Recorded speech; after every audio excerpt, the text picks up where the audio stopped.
ನಮಸ್ಕಾರ, welcome to Yoyo Kannada. ಹವಾಮಾನದ ವರದಿ. ಅರಬ್ಬಿ ಸಮುದ್ರದಲ್ಲಿ ವಾಯುಭಾರ ಕುಸಿತ ಕಾಣಿಸಿಕೊಂಡಿರುವ ಹಿನ್ನೆಲೆಯಲ್ಲಿ ಮುಂದಿನ 4 ದಿನಗಳ ಕಾಲ ಮಳೆಯಾಗುವ ಸಾಧ್ಯತೆಗಳಿವೆ ಎಂದು ಹವಾಮಾನ ಇಲಾಖೆ ತಿಳಿಸಿದೆ. ರಾಜ್ಯದಲ್ಲಿ ಜನವರಿ 4ರಿಂದ 10ರವರೆಗೆ ದಕ್ಷಿಣ ಒಳನಾಡು, ಕರಾವಳಿ ಹಾಗೂ ಉತ್ತರ ಒಳನಾಡಿನ ಕೆಲವು ಜಿಲ್ಲೆಗಳಲ್ಲಿ ಮಳೆಯಾಗಲಿದೆ ಎಂದು ಇಲಾಖೆ ಮಾಹಿತಿ ನೀಡಿದೆ. ಈಗಾಗಲೇ ರಾಜ್ಯದಲ್ಲಿ ಕೆಲವು ಕಡೆ ಹಗುರದಿಂದ ಸಾಧಾರಣ ಮಳೆಯಾಗುತ್ತಿದೆ. ಕರಾವಳಿ ಜಿಲ್ಲೆಗಳಲ್ಲಿ ಹಗುರದಿಂದ ಸಾಧಾರಣ ಮಳೆಯಾಗುವ ಸಂಭವ ಇದೆ. ದಕ್ಷಿಣ ಒಳನಾಡು ಜಿಲ್ಲೆಗಳಲ್ಲೂ ಹಗುರದಿಂದ ಸಾಧಾರಣ ಮಳೆಯಾಗುವ ಸಾಧ್ಯತೆಗಳಿವೆ. ಬೆಂಗಳೂರಿನಲ್ಲಿ ಮೋಡ ಕವಿದ ವಾತಾವರಣ ಇರಲಿದ್ದು, ವಾಯುಭಾರ ಕುಸಿತದಿಂದ ರಾಜ್ಯದ ಕೆಲವು ಜಿಲ್ಲೆಗಳಲ್ಲಿ ಹಗುರದಿಂದ ಸಾಧಾರಣ ಮಳೆಯಾಗುವ ಮುನ್ಸೂಚನೆಯನ್ನ ಹವಾಮಾನ ಇಲಾಖೆ ನೀಡಿದೆ. ಧಾರವಾಡ, ಹಾವೇರಿ, ಕೊಪ್ಪಳ, ಕಲಬುರಗಿ, ವಿಜಯಪುರ, ರಾಯಚೂರು, ಉತ್ತರ ಕನ್ನಡ, ಉಡುಪಿ, ಬೆಳಗಾವಿ, ದಕ್ಷಿಣ ಕನ್ನಡ, ಬೀದರ್ನಲ್ಲಿ ಮಳೆಯಾಗಲಿದೆ. ಜೊತೆಗೆ ಚಾಮರಾಜನಗರ, ಚಿಕ್ಕಬಳ್ಳಾಪುರ, ಚಿಕ್ಕಮಗಳೂರು, ಬೆಂಗಳೂರು ಗ್ರಾಮಾಂತರ, ಬೆಂಗಳೂರು ನಗರ, ಚಿತ್ರದುರ್ಗ, ಹಾಸನ, ದಾವಣಗೆರೆ, ಕೋಲಾರ, ಕೊಡಗು, ಮೈಸೂರು, ಮಂಡ್ಯ, ಶಿವಮೊಗ್ಗ, ರಾಮನಗರ, ವಿಜಯನಗರ ಹಾಗೂ ತುಮಕೂರಿನಲ್ಲೂ ಮಳೆ ಬೀಳುವ ಸಾಧ್ಯತೆಗಳು ಇವೆ ಎಂದು ಹೇಳಲಾಗಿದೆ. ಇನ್ನು ಬೆಂಗಳೂರಿನಲ್ಲಿ ಕಳೆದ ಹಲವು ದಿನಗಳಿಂದ ಮೋಡ ಕವಿದ ವಾತಾವರಣ ಇದ್ದು, ಹಗುರದಿಂದ ಸಾಧಾರಣ ಮಳೆಯಾಗುವ ಸಾಧ್ಯತೆಗಳಿವೆ.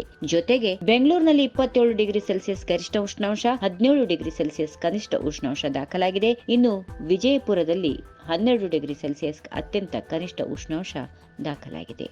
ಈ ವಿಡಿಯೋ ನಿಮಗೆ ಇಷ್ಟವಾದಲ್ಲಿ ಲೈಕ್ ಮಾಡಿ, ಶೇರ್ ಮಾಡಿ, ಸಬ್ಸ್ಕ್ರೈಬ್ ಮಾಡಿ.